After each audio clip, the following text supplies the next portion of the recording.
Umami అని చెప్పి ఒక జాపనీస్ రెస్టారెంట్ ఉంది. ఇక్కడికి వచ్చి ఇక్కడ మోమోస్లా కనిపిస్తుంది కదా, ఇది ఆర్డర్ చేశాము.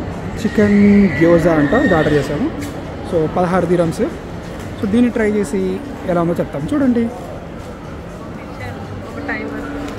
టైమర్ ఎప్పుడైతే రింగ్ అవుతుందో అప్పుడు అది మనం తెచ్చుకోవాలి. సో ఇదైతే బీప్ అవుతుంది, ఇప్పుడు ఇచ్చేసి తీసేసుకోండి. Okay, thank you. సో అది ఇచ్చిన వెంటనే మనకి ఇచ్చేసారు. సేమ్ ఇదైతే మన ఊరు మోమోస్లా ఉంటుంది అనుకున్నా, కానీ పైన లేయర్ అయితే కొంచెం డిఫరెన్స్ ఉంది. మన ఊళ్ళో బాగా ట్రాన్స్పరెంట్గా ఉంటుంది, ఇలా బ్రౌనిష్ కలర్లో చేంజ్ అవ్వదు, కానీ ఇది కొంచెం టెక్స్చర్ కూడా డిఫరెన్స్గా ఉంది. Let's try this. సో దీనికి అయితే ఒక డిప్ ఇచ్చారు, స్మెల్ చేసి చూద్దాం ఇది ఏం డిప్పో. కొంచెం సోయా సాస్ ప్లస్ వినిగర్ కలిపిన ఒక డిప్ ఇచ్చారు. Let's try this. తీసుకొని ఫస్ట్ ఇలా పట్టుకొని కట్ చేసి దాంతో ఒక ముక్కని ఇలా ఫోర్క్ డిప్ చేసుకొని ఇలా డిప్లో మిక్స్.